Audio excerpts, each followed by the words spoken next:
picking up mercury throughout the building since yesterday afternoon. We have live team coverage tonight. Fox 5's Eric Hill talked with parents waiting for their kids outside Johnson Middle School for several hours last night.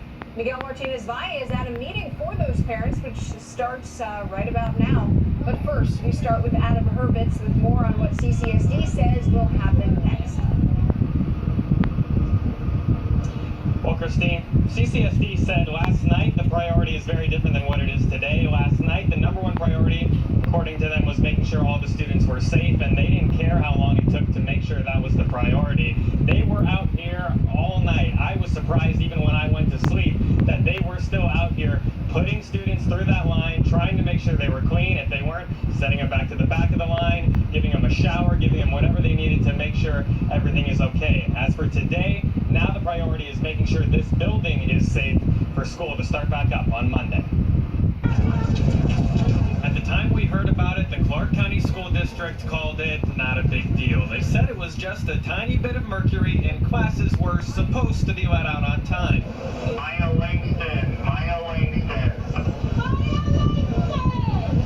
Yeah, that didn't happen. Just waiting for like 12 hours, you know. It was a long time. Like, I said it'd be like pretty sunny, but then it's like, oh yeah, it's been 12 hours. And it's like pitch black. Somewhere along the line, the story seems to change from a tiny amount of mercury the size of an old school thermometer to this. This is the largest decontamination incident ever in the history of our department. Initially, when we made that statement, because I actually made it, that was our initial thought. There's our officer. Once we started to get readings throughout the school, that raised the level of concern. Captain Ken Young says it all started because a couple of kids were just messing around, and their classmates have heard similar rumors. They had mercury in a plastic bag, and these boys were playing around in the locker room, and I think it broke everywhere. Police say 9 students and 3 administrators were exposed, and they're supposed to be just fine. The damage to their sleeping schedule is probably worse than the mercury. It was horrible because we were sitting there like 16 hours. It's like I'm mad and sad and like tired at the same time and angry. Still, police are not sure how much of it was scattered through campus, which is why they had to screen almost 1,300 people one by one, some of them more than once. Mercury just bounces like little beads and it gets on your foot and you can track it everywhere, which is why we were very cautious about sending people home when it was potentially on their shoes. I just want to commend the school. They did an excellent job. I was there most of the time. The spirit of the kids was great. They weren't depressed or anything like that. It almost seemed like it was kind of fun. It almost seemed like it was kind of fun. Well, that's one way to look at it. I don't know if a lot of the kids we talked to felt that way, but no. Potato, potato. Either way, it certainly wasn't a lot of fun for the parents. One thing, a huge concern was communication. We looked at the CCSD Twitter page all day today, all day yesterday. If you look at that Twitter page, you won't see a single mention even of the word mercury, so they certainly weren't using that to get the message out to parents. Instead, they were using loudspeakers. The police were trying to talk to a huge crowd of people in this area. I don't know if that was the most effective. Of course, for more concerns about communication, let's throw it to Eric Hill, who was out here all night. Eric?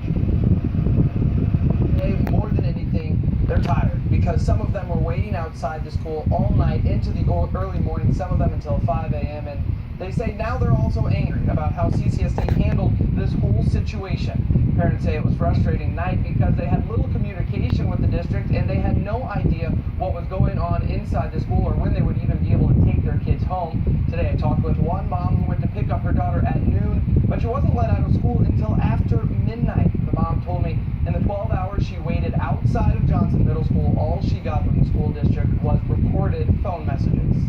You gotta understand why parents were getting upset, why they were getting mad. It wasn't that from social media people are saying, oh well, you can't be upset that they're testing your kids. That's not what parents were mad about. The fact that they weren't getting any information.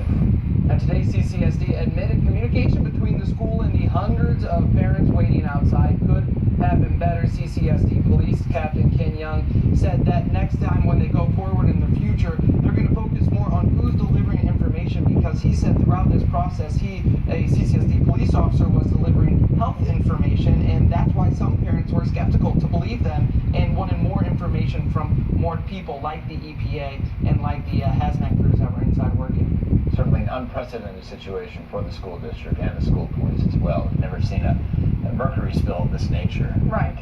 And some of those frustrated parents right now are asking those questions and getting some of those answers about what happened to their kids. Fox Signs, Miguel Martinez, 5.